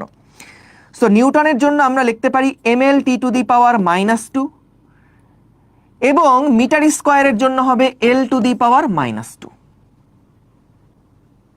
তাইলে আমাদের এখানে একটা আছে, তাহলে ml to the power -1 into এটা। So ml to the power -1 t to the power -2। তার মানে খেয়াল করো, পীড়ন আসলে কখন তৈরি হয়? যখনই দেখবা কোনো একটা স্থানে বিকৃতি আছে, তখনই সেখানে পীড়ন জেনারেট হবে। যেখানেই দেখবা বিকৃতি, সেখানেই থাকবে পীড়ন। বিকৃতি না থাকলে পীড়ন নাই। যদি কোনো একটা বস্তু স্বাভাবিক অবস্থা বজায় রাখে, স্বাভাবিক অবস্থা যদি বজায় রাখে, তাহলে কিন্তু তার আগের অবস্থায় ফেরত আসার কোনো দরকার নাই। তখন আগের অবস্থাতেই সে আছে, স্থিতিশীল স্বাভাবিক অবস্থাতেই সে আছে। সো যখন স্বাভাবিক অবস্থাতেই বস্তু থাকবে, এই সময় কিন্তু কোনো বিকৃতি নাই এবং কোনো পীড়নও সেখানে নাই, কারণ কোনো রিস্টোরিং ফোর্স সেখানে নাই। কখন পীড়ন থাকবে? যখনই বিকৃতি হবে, তখনই পীড়ন এসে হানা দিবে।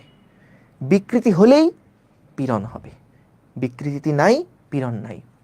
তাহলে খেয়াল করো, আমরা এর আগে বিকৃতি পড়ছিলাম 3 রকমের, তাহলে পীড়নও আছে 3 রকমের। কারণ আমরা জানি বিকৃতি হলেই পীড়ন হবে। বিকৃতি হলেই কি করবে? বস্তুটা আগের অবস্থায় ফেরত আসতে চাইবে। তার জন্যই কিন্তু তার একটা ভিতর থেকে পীড়ন জেনারেট হবে। তাহলে 3 রকমের বিকৃতি ছিল, পীড়নও থাকবে 3 রকমের। তো কি কি সেটা? একটা হচ্ছে আমাদের দৈর্ঘ্যগত পীড়ন। দৈর্ঘ্যগত পীড়ন যেটা আমরা এখানে দেখলাম, দৈর্ঘ্য বরাবর তার ফেরত আসার যে বলটা, সেটা একক ক্ষেত্রফলে যত, সেটাই হচ্ছে দৈর্ঘ্যগত পীড়ন। তারপরে কৃন্তন বিকৃতি আমরা দেখছিলাম, ওইটাই আসতেছি। সো ওই টাইপের বিকৃতির জন্য ভিতরে একটা কৃন্তন পীড়ন জেনারেট হবে। যেখানেই বিকৃতি, সেখানেই থাকবে পীড়ন। এবং আয়তন বিকৃতি আমরা দেখেছিলাম, আয়তন বিকৃতির জন্যেও আয়তন পীড়ন কিন্তু কাজ করবে। তার মানে দেখো, আমাদের এখানে একটা গুরুত্বপূর্ণ ব্যাপার হচ্ছে, ভাইয়া প্রথমে তোমার কাজ করবে এক্সটার্নাল বল, বাহ্যিক একটা বল বস্তুর উপরে আগে কাজ করবে। ঠিক আছে? বাহ্যিক একটা বল আমাদের বস্তুর উপরে আগে কাজ করবে। সো যখন বাহ্যিক বল বস্তুর উপরে কাজ করবে, তখনই কিন্তু বস্তুর একটা ডিফরমেশন হবে বা বিকৃতি হবে। তখনই কিন্তু বস্তুর একটা বিকৃতি হবে। যখনই আমি বস্তুটার উপরে বাহ্যিক বল প্রয়োগ করব, বল প্রয়োগ করার পরেই কিন্তু বস্তুটার একটা ডিফরমেশন হবে, একটা বিকৃতি হবে। এবং যখনই বিকৃতি তখনই পীড়ন থাকবে, যখনই বিকৃতি থাকবে তখনই কিন্তু পীড়ন থাকবে। তো সিকোয়েন্সটা খেয়াল করো, আগে পীড়ন তারপরে বিকৃতি না, কিন্তু আগে বিকৃতি হবে তারপরে পীড়ন হবে। ঠিক আছে, আগে বিকৃতি হবে তারপরে পীড়ন হবে। বুঝছো? ঠিক আছে, তোমরা না পড়াশোনা বাদ দিয়ে সারাদিন খালি পড়ানো জাজ করতে থাকো। এই কারণে যারা এই যে পড়ানো জাজ করো, তোমাদের দিয়ে পড়াশোনা হবে না। এই যে বলতেছো ভাইয়া মনে হচ্ছে 0.8x কথা বলতেছেন, ভাই যেই স্পিডে কথা বলতেছি এটার সাথে অ্যাডজাস্ট করে ফেল। তুই যদি যতক্ষণ এই জাজমেন্টাল মেন্টালিটিতে থাকবি ততক্ষণ পর্যন্ত তোর নিজের কোনো গ্রোথ হবে না, তুই ওই জায়গায় স্ট্যাগনেট হয়ে থাকবি। তুই মনে করবি বাকিরা খারাপ, পড়ানো খারাপ, এই জন্য আমি বুঝি না, এই জন্য আমি পারি না, তোর কাছে সারাক্ষণ এটা মনে হবে। যতক্ষণ না পর্যন্ত নিজেকে অ্যাডাপ্ট করার মানসিকতা তোর তৈরি হচ্ছে ততক্ষণ পর্যন্ত তুই কিছুই শিখতে পারবি না, সেটা যত ভালো টিচারই তোকে এসে খাওয়াই দিয়ে যাক না কেন। কথা বুঝছিস? সো এর জন্য অ্যাডাপ্ট করা শিখ, যে ভাই যেই পেসে আছে আমার এই টিচারের সাথে মানায় নিতে হবে। তা না হলে এখন তো ইন্টারে অনেক টিচার, কিন্তু যখন ভার্সিটিতে উঠবি একটা ভার্সিটির ক্লাসে, ধর ইউটিউবের লেকচারই দেখতেছিস, ওইখানে একটা টপিকে দেখবি সারা ইন্টারনেট ঘাইটে একটা লেকচারই আছে, তখন তোরে সেটার সাথে অ্যাডাপ্ট করতে হবে না? হবে। সো আমি 0.8x কথা বলি, আমি তাড়াতাড়ি লেখালেখি বা যাই করি না কেন, জাজমেন্টাল মেন্টালিটি বাদ দিয়ে নেওয়ার চেষ্টা কর, যে ভাই যেমনে পড়াচ্ছে অমনে আমার নেওয়া শিখতে হবে। তা না হলে তুই সারা জীবনই জাজ করতে থাকবি আর ভিকটিম রোল প্লে করতে থাকবি, যে ভাইয়া আমার ওইটা খারাপ ছিল, ওইটা হয় নাই, আর একজনকে দোষ দিতে থাকবি সারা জীবন ধরে। বুঝছিস? তো এই কারণে এগুলা বাদ দিয়ে যা পড়ানো হচ্ছে এটা পড়ানো বোঝার চেষ্টা কর, মনোযোগ দে, মনোযোগ দিলে বুঝবি। আর এই যে বলিস স্লো কথা বলতেছি কিনা, ওই যখন ইউটিউবে ক্লাস দেখোস বা রেকর্ড ক্লাস দেখোস তখন ওই যে 2x দেখোস, যে এই কারণে তখন মনে হয় যে ভাইয়া লাইভ ক্লাসে তো স্লো বলতেছি। কিন্তু সবাই তো তোর মতন না যে সবাই রেকর্ড করে বসে বসে। লাইভ ক্লাসের এরকম বহুত পোলাপান আছে যারা লাইভে থেকেই শেষ করতে চায়, এবং লাইভে থেকেই শেষ করাটা সবচেয়ে আইডিয়াল। কারণ একটা রেকর্ড ক্লাস দেখে শেষ করতে গেলে দেখবি ওই 1.5 ঘন্টার ক্লাস শেষ করতে 4 ঘন্টা লাগতেছে। সুন্দর করে নোট করবো, একটু উঠি, পানি খেয়ে আসি, এই করি ওই করি, এই করতে করতে দেখবি 1.5 ঘন্টার ক্লাস তো 4 ঘন্টা লাগতেছে। অন্যদিকে লাইভ ক্লাস যদি লাইভে শেষ করে ফেলোস, দেখবি ভাইয়ার ফ্লোতে থাকবো, যাই বুঝি না কেন থাকবো, পুরাটা শেষ করব। হয়তো 80% বুঝলি, তারপরে যেটুক বুঝোস নাই ওইটুক রেকর্ড দেখে নে, তাইলেই হয়ে গেল। তা না করে ভাইয়া এটা হচ্ছে না, ভাইয়া ওটা হচ্ছে না, এগুলা বাদ দিতে হবে। বুঝছিস? সো ক্লাসে ফোকাস কর, ফুল পড়া, ক্লাসে ফোকাস কর। তোদের জন্য যা ভালো আমি সেটা দিচ্ছি। তোদের মধ্যে দুইটা জিনিস দেখা যায়, একটা হচ্ছে যে তোরা যেটা চাস সেটা দেওয়া, তাইলে আমি অনেক পপুলার টিচার। যদি তোরা যেটা চাস সেটা দেই, আর তোদের যেটা দরকার সেটা যদি দেই তাহলে তোরা আবার পছন্দ করস না। তো আমি তো ভাই তোরা যেটা চাস সেটা দিব না, তোদের যেটা দরকার সেটা দিব। তো যেটা দরকার, যা দরকার তাই খাওয়াই দিব, কারণ এটা খাইতে হবে। ওই মানসিকতা নিয়ে আমার ক্লাসে বসবি, যে ভাই আর ক্লাসে যা আছে এগুলো দরকারি জিনিস, কোনো জিনিস বাড়তি না। যতটুকু যা কথা বলতেছি ওইটুকুর জন্য এটা একদম এনাফ। বুঝছস? চল আজকে প্রথম ক্লাস বলে এগুলা বললাম। ক্রিন্তন কি ভাইয়া? ক্রিন্তন বলবো, সামনে আসবে, ক্রিন্তন আসবে। সো খেয়াল করো যে আমাদের যখনই কোনো একটা বস্তুর মধ্যে দেখবা যে বিকৃতি হচ্ছে, যখনই কোনো একটা বস্তুর মধ্যে দেখবা বিকৃতি হচ্ছে, তখনই সেখানে পীড়ন থাকবে। প্রথমে কখনো পীড়ন আসবে না, প্রথমে আসবে বিকৃতি, তারপরে আসবে পীড়ন। ঠিক আছে? তাহলে এগুলার একক কি, মাত্রা কি, এই জিনিসগুলো আমরা দেখছি। ফাইন, এই জিনিসগুলা আমরা দেখে ফেলছি। আচ্ছা, এইবার আসো খুবই গুরুত্বপূর্ণ একটা কনসেপ্ট একটু ক্লিয়ার করি। দেখো, আমরা অনেক সময় বিভিন্ন বইতেও এই ডেফিনেশনের মধ্যে একটা কিওয়ার্ড একটু ভুল আছে। সেটা হচ্ছে, দেখো তো, আমরা এখানে কি বলছি, বিকৃতি প্রতিরোধকারী বলকে পীড়ন বলে। অনেকগুলা বইতে এটা লেখা আছে যে প্রতিক্রিয়া বলকে পীড়ন বলে, একক ক্ষেত্রফলে সৃষ্ট প্রতিক্রিয়া বলকে পীড়ন বলে। এখন এই যে একক ক্ষেত্রফলে সৃষ্ট প্রতিক্রিয়া বল, এইটা কথাটা কি আসলে ঠিক? বলতো, তুমি যখন বাইরে থেকে একটা বল প্রয়োগ করলা, এই এক্সটার্নাল বল তুমি যখন দিলা, যখন তুমি এই বাহ্যিক বল দিলা, তখন বলতো এর প্রতিক্রিয়া বলটা কি এফ আর? প্রতিক্রিয়া বল কি এফ আর? এই এক্সটার্নাল বলের প্রতিক্রিয়া বল কি এফ আর? না। দেখো, প্রতিক্রিয়া বল, ক্রিয়া প্রতিক্রিয়া কি কখনো একই বস্তুর উপরে কাজ করে? সবসময় দুইটা ভিন্ন বস্তুর উপরে কাজ করে। ক্রিয়া প্রতিক্রিয়া কখনোই একই বস্তুর উপরে কাজ করে না, সবসময় দুইটা ভিন্ন বস্তুর উপরে কাজ করে। সো আমি যখন এই তারের উপরে, খেয়াল করো, আমি যখন এই তারের উপরে একটা বল প্রয়োগ করতেছি, আমি দিচ্ছি একটা ক্রিয়া বল। সো যেই প্রতিক্রিয়া বলটা, সেই প্রতিক্রিয়া বলটা কাজ করবে কিন্তু আমার আঙুলের উপরে, আমার হাতের উপরে কাজ করবে। সো এটা খেয়াল রাখবা।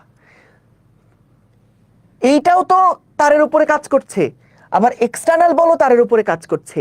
ক্রিয়া প্রতিক্রিয়া যদি হইতো, তারা কি একই বস্তুর উপরে কাজ করে? না। ক্রিয়া প্রতিক্রিয়া সবসময় কিন্তু দুইটা আলাদা আলাদা বস্তুর উপরে কাজ করে। ক্রিয়া প্রতিক্রিয়া সবসময় দুইটা আলাদা আলাদা বস্তুর উপরে কাজ করে। যেমন আমি যদি এই বস্তুর উপর একটা বল প্রয়োগ করি, ধরো এই হাতের উপর এই হাত দিয়ে একটা ধাক্কা দিলাম। সো যখন আমি ধাক্কা দিছি, তখন কিন্তু এই হাত একটা ব্যথা পাইছে এবং এই হাতও কিন্তু একটা ব্যথা পাইছে। একটা হলো ক্রিয়া আর একটা হলো প্রতিক্রিয়া, কখনোই এরা একই বস্তুর উপরে কাজ করবে না। সো এইখানে আমাদের যে এক্সটার্নাল বলটা দিছি, এর প্রতিক্রিয়া বল কিন্তু ভাইয়া এটা না। প্রতিক্রিয়া বলটা কাজ করতেছে আমার হাতের উপরে, ক্রিয়া বল, প্রতিক্রিয়া বল কাজ করতেছে আমার আঙুলের উপরে। আমার আঙুল ব্যথা হয়ে যাচ্ছে টান দেওয়ার কারণে। কিন্তু এটা হলো প্রত্যয়নী বল, যেই বলটা তাকে আবার আগের অবস্থায় ফেরত আসতে সাহায্য করতেছে। এটা তার ভিতর থেকে উদ্ভূত একটা বল। সো আমাদের এই এফ এক্সটার্নাল এবং এফ আর, এই দুইটা কিন্তু আসলে ক্রিয়া প্রতিক্রিয়া জোড়া না। এটা এমসিকিউতে দেয়। সো কথা বুঝছো কিনা বলো? ঠিক আছে, ঠিক আছে, ডান। তাহলে ভাইয়া আমরা এটা কিন্তু মাথায় রাখতে হবে, এইটা অবশ্যই মাথায় রাখতে হবে। ঠিক আছে, ওকে, আসো। তাহলে আমরা দেখলাম যে পীড়নটা আসলে কিন্তু মূলত বিকৃতি প্রতিরোধকারী বল। বিকৃতি প্রতিরোধকারী বল, যেই বলটা বিকৃতিটা প্রতিরোধ করছিল, সেটাকে আমরা বলছি বিকৃতি প্রতিরোধকারী বল। এখন ভাইয়া এই পীড়নটা আমরা মাপবো কিভাবে? ভাই একটা ভেজালের মধ্যে ফালাই দিলেন। বিকৃতি তো সহজে মাপা গেল, যে বিকৃতি হচ্ছে আমি দেখব তার দৈর্ঘ্য কতটুকু চেঞ্জ হয়েছে আর আদি দৈর্ঘ্য কত। সো চেঞ্জ হওয়া দৈর্ঘ্য স্মল এল ডিভাইডেড বাই আদি দৈর্ঘ্য ক্যাপিটাল এল, এই স্মল এল আর ক্যাপিটাল এল এর অনুপাতই হচ্ছে আমাদের বিকৃতি। কত সুন্দর বাইরে থেকে দেখে বোঝা যায়। কিন্তু ভাই পীড়ন যে আপনি মাপবেন, তো পীড়ন মাপার ক্ষেত্রে তো আপনার যে বলটা লাগবে, সেই বলটা রিস্টোরিং ফোর্স লাগবে।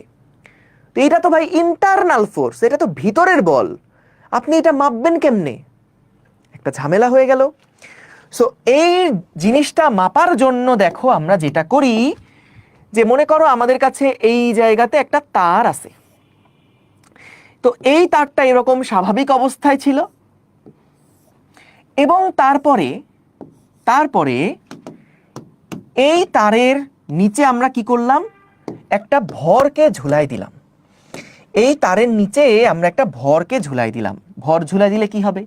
তারটা প্রসারিত হবে। ভর ঝুলাই দিলে তারটা প্রসারিত হবে।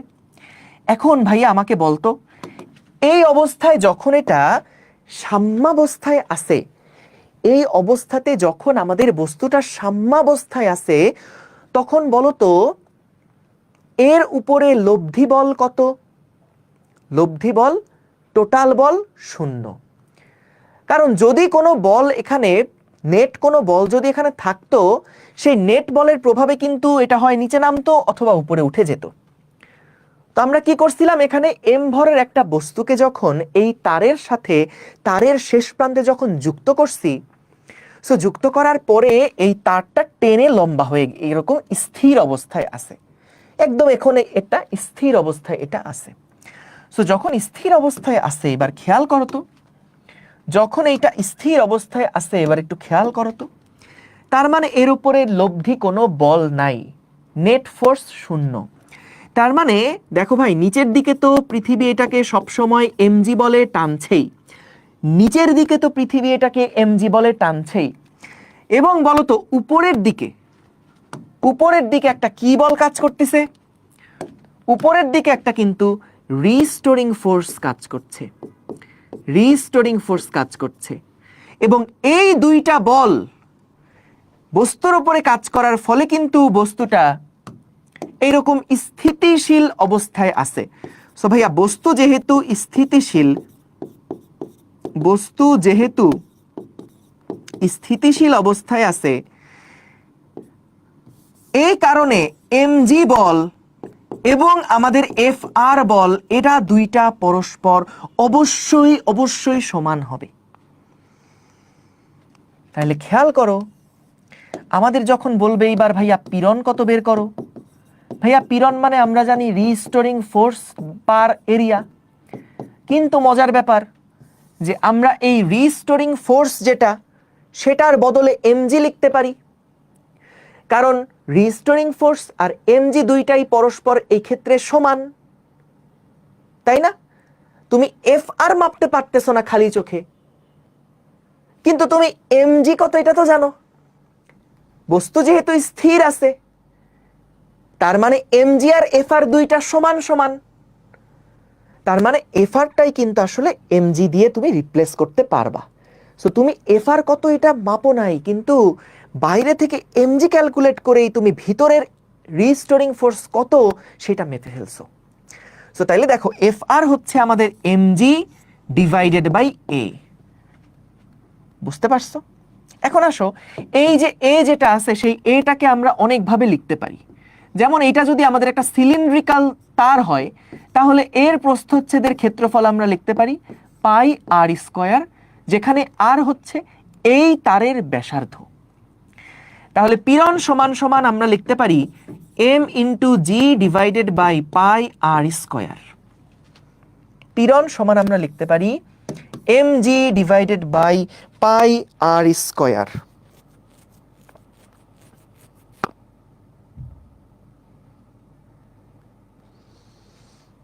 ঠিক আছে? আচ্ছা, এইবার আসো, আমরা যেহেতু পীড়ন দেখে ফেললাম, এইবার আমরা দেখব যে পীড়ন এবং বিকৃতি পরস্পরের মধ্যে সম্পর্কটা কি। ঠিক আছে? পীড়ন এবং বিকৃতির মধ্যে সম্পর্কটা কি এইটা আমরা দেখব। সো এইটা কিসের মাধ্যমে দেখব? এইটা আমরা দেখব হুকের সূত্রের সাহায্যে। তোমরা এটা ক্লাস 9-10-এ যখন পড়ছো, তখন সম্ভবত, আমি যদি ভুল না করে থাকি, চ্যাপ্টার 5-এ তোমরা এই হুকের সূত্রটা পাইছো। তো হুকের সূত্রটা আসলে কি ছিল? হুকের সূত্রটা আসলে কি ছিল? দেখো, হুকের সূত্র ছিল যে পীড়ন হলো প্রপোর্শনাল টু বিকৃতি। এটার স্টেটমেন্টটা এরকম যে স্থিতিস্থাপক সীমার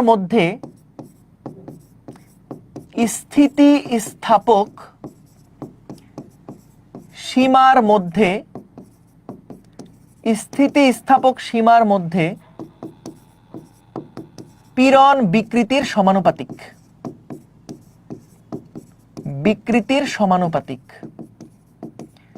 এখন দেখো ভাইয়া, বলো তো, সমানুপাতিক কথাটা আমরা যখন ব্যবহার করি, তখন সব সময় আমরা বাম পাশে লিখি ইফেক্টকে আর ডান পাশে লিখি কজকে। এইটা মনে রাখবা, এটা নিয়ম। যখন প্রপোর্শনাল সাইন আমরা দিব, প্রপোর্শনাল সম্পর্ক আমরা লিখব, দেখবা বাম দিকে সবসময় আমরা রাখতেছি ইফেক্টকে এবং ডান দিকে আমরা রাখছি কজকে। Effect is proportional to cause always. তার মানে কি, একটা এক্সাম্পল দেই। যেমন মনে করো তুমি যত পড়াশোনা করবা তত তোমার রেজাল্ট ভালো হবে, তাহলে ইফেক্ট কোনটা এখানে? ইফেক্ট কোনটা? তুমি যত পড়াশোনা করবা তত তোমার রেজাল্ট ভালো হবে, তাহলে ইফেক্ট হচ্ছে এখানে রেজাল্ট। ইফেক্ট কি পড়ছে? ভালো পড়াশোনা করার ইফেক্ট কি পড়ছে? রেজাল্ট। তাহলে রেজাল্ট হচ্ছে প্রপোর্শনাল টু, কারণটা কি? ভালো রেজাল্ট করার কারণটা কি? কজটা কি? পড়াশোনা করা। সো রেজাল্ট হচ্ছে প্রপোর্শনাল টু স্টাডি। কখনোই উল্টাটা লেখা যাবে না যে স্টাডি হচ্ছে প্রপোর্শনাল টু রেজাল্ট। এর মানে কি বোঝাবে জানো? এই দুইটা কথার মানে কিন্তু আলাদা। এইটার মানে হচ্ছে তুমি যত স্টাডি করবা তত রেজাল্ট ভালো হবে, আর এইটার মানে হচ্ছে তুমি যত রেজাল্ট ভালো করবা তত তুমি বেশি স্টাডি করবা। এটা কি আসলে ঠিক? আগেই কি আমাদের রেজাল্ট ভালো হয়ে যাবে? আগেই রেজাল্ট ভালো হবে তারপর আমি স্টাডি করা শুরু করব? এটা তো ঠিক না। সো ইফেক্ট হচ্ছে প্রপোর্শনাল টু কজ। এটা সব সময়ের জন্য সত্য। যখনই দেখবা প্রপোর্শনাল সাইন লিখছো তখনই এটা খাটবে। যেমন দেখো নিউটনের গতির দ্বিতীয় সূত্র। নিউটনের গতির দ্বিতীয় সূত্র। সো এই দ্বিতীয় সূত্রে কি ছিল মনে আছে? যে ভরবেগের পরিবর্তনের হার এর উপরে প্রযুক্ত বলের সমানুপাতিক। আমরা কিভাবে লিখতাম এটাকে? আমরা লিখতাম ভরবেগের পরিবর্তনের হার এর উপরে প্রযুক্ত বলের সমানুপাতিক। অর্থাৎ এই বলটা হচ্ছে কারণ। তুমি যদি একটা বস্তুর উপরে বল দাও তাইলে ওই বস্তুটার ভরবেগের পরিবর্তনের হার বাড়বে। সো ডান পাশে সবসময় আমরা কজকে বসাই। ভরবেগের পরিবর্তনের হার এর উপরে প্রযুক্ত বলের সমানুপাতিক। এটা দেখবা সকল কেসের জন্য এটা খাটতেছে। তো এইখানে খেয়াল করে দেখো effect is proportional to cause, এটাই যদি হয় তাহলে দেখো পীড়ন ইজ প্রপোর্শনাল টু বিকৃতি। তার মানে কি ভাইয়া? দেখো যেটা এতক্ষণ বলে আসতেছিলাম যে তোমার যত বিকৃতি ঘটাবে, বিকৃতি যদি না থাকে, যদি ডিফরমেশন না থাকে, তাইলে কোনো পীড়ন নাই। যখনই বিকৃত করবা সে আগের অবস্থায় ফেরত আসার জন্য একটা পীড়ন জেনারেট করবে। সো আগে কে হয়? দেখো তো আগে কে হয়? আরে কই গেল? ওই যে একটা ফ্লো চার্ট লিখলাম যে, এই যে এক্সটার্নাল ফোর্স দিয়ে একটা ফ্লো চার্ট লিখতাম, কই গেল এটা? কোথায় গেল? কোথায় গেল? কোথায় গেল? কোথায় গেল? হাই হাই, লিখলাম যে মাত্র এক্সটার্নাল ফোর্স দিয়ে। ওটা কি ডিলিট করে দিছি নাকি? বাহ, দেখো আমরা কি দেখছিলাম বলো তো? যে প্রথমে আসে হচ্ছে এক্সটার্নাল ফোর্স। যত তুমি বাহ্যিক বল দিবা তত কিন্তু এটা ডিফরমেশন হবে বা বিকৃতি হবে, এবং যখনই বিকৃতি হবে তখনই সে তার মধ্যে একটা পীড়ন জেনারেট করে আবার আগের অবস্থায় ফেরত নিয়ে আসবে বস্তুটাকে। সো আমাদের এফ এক্সটার্নাল হচ্ছে আগে ঘটে। তুমি যত বাহ্যিক বল প্রয়োগ করবা বস্তুর বিকৃতি তত বেশি হবে, এবং বস্তুর বিকৃতি যত বেশি হবে বস্তুর পীড়ন তত বেশি হবে। সো খেয়াল করো আগে কোনটা ঘটে। যদি এই দুইটার মধ্যে তুমি তুলনা করো তাহলে এইটা হচ্ছে কজ আর এইটা হচ্ছে ইফেক্ট। আর যদি তুমি এই দুইটার মধ্যে তুলনা করো তাহলে এই বিকৃতি হচ্ছে ইফেক্ট আর এফ এক্সটার্নাল হচ্ছে কজ। বুঝতে পারছো? সো এটার কারণে বিকৃতি হয়েছে, বিকৃতির কারণে কিন্তু পীড়ন জেনারেট হয়েছে। এরকম না যে একটা আগে একটা পরে, বরং কোনটার প্রভাবে কোনটা সৃষ্টি হয়। বিকৃতির প্রভাবে পীড়ন সৃষ্টি হচ্ছে। যখনই অণুগুলার মধ্যে দূরত্ব বেড়ে গেল, ওই যে স্প্রিং এর কথা চিন্তা করে দেখো, স্প্রিং এর মতন যখনই দুইটা স্প্রিং এর প্রসারণ হয়ে গেল তখনই তারা কি চায়? আকর্ষণ করে আবার আগের জায়গায় ফেরত আসতে চায় বা আবার সাম্যাবস্থায় ফেরত আসতে চায়। সো রিস্টোরিং ফোর্সটা তখনই জেনারেট হয় যখন ওই যে স্প্রিংটা প্রসারিত হয় বা সংকুচিত হয় তখন। সো এই কারণে আমরা দেখো লিখছি কি যে ইফেক্ট হচ্ছে প্রপোর্শনাল টু কজ, এবং আমাদের এইখানে কজ হচ্ছে বিকৃতি আর ইফেক্ট হচ্ছে পীড়ন। তো এই জিনিসটা আশা করি তোমাদের মাথায় থাকবে। এখন খেয়াল করো, এই যে পীড়ন আর বিকৃতি, এই পীড়ন আর বিকৃতির এটাকে সমান সমান দিয়ে আমরা একটা সমানুপাতিক ধ্রুবক লিখি। যে কোনো প্রপোর্শনাল থেকে যদি আমরা সমান সমানে আসতে চাই, একটা সমীকরণে আসতে চাই, তাহলে আমাদের একটা সমানুপাতিক ধ্রুবক দরকার হয়। তো ঠিক এখানেও প্রপোর্শনাল সাইন থেকে যদি আমি সমান সমানে আসতে চাই, তাহলে আমাদেরও এখানে একটা স্থিতিস্থাপক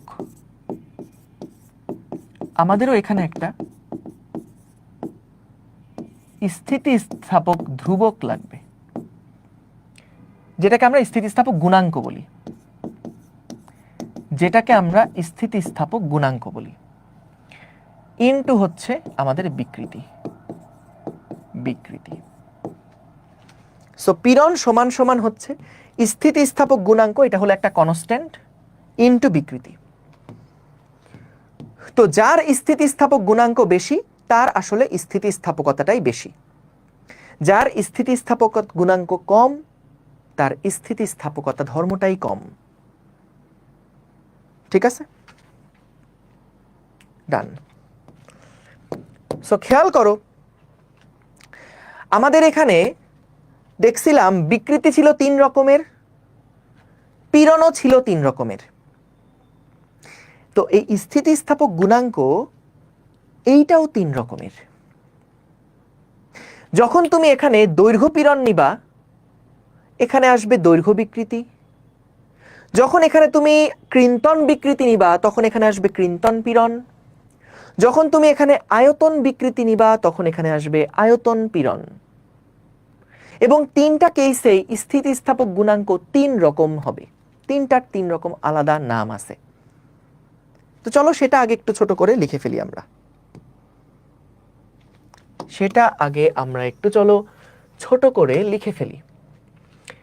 এই যে পীড়ন বিকৃতি আমি লিখলাম, সো এটা আমাদের মূল ফরম্যাট থাকুক, এভাবে এটা মূল ফরম্যাট থাকুক। খেয়াল করো, যখন আমরা দৈর্ঘ্য পীড়নের মানে দৈর্ঘ্য বিকৃতির কথা বলবো, তখন এখানে আসবে দৈর্ঘ্য পীড়ন, এবং এইখানে তখন যে স্থিতিস্থাপক গুণাঙ্কটা থাকবে এটাকে আমরা বলি ইয়ং এর গুণাঙ্ক, ইয়ং মডুলাস বা ইয়ং এর গুণাঙ্ক, যেটাকে আমরা প্রকাশ করি y দিয়ে, ইয়াংস মডুলাস বা ইয়ং এর গুণাঙ্ক। ঠিক আছে, সো ইয়ং এর গুণাঙ্ক যেটা, এটা শুধুমাত্র আমাদের দৈর্ঘ্য বিকৃতি এবং দৈর্ঘ্য পীড়নের ক্ষেত্রে প্রযোজ্য। যখন এখানে আমরা কৃন্তন পীড়ন বের করতে চাইব, তখন এখানে আসবে কৃন্তন বিকৃতি। ভাইয়া চিন্তা করো না কোনো, আমি আগে রিলেট করাচ্ছি কৃন্তন জিনিস কি, কিভাবে কাজ করে, এগুলো আমরা সামনে আলোচনা করব।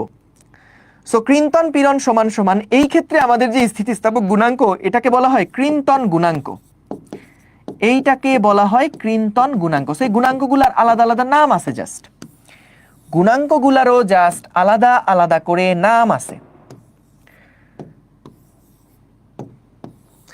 যেমন যদি আমাদের এখানে আয়তন বিকৃতি হয়,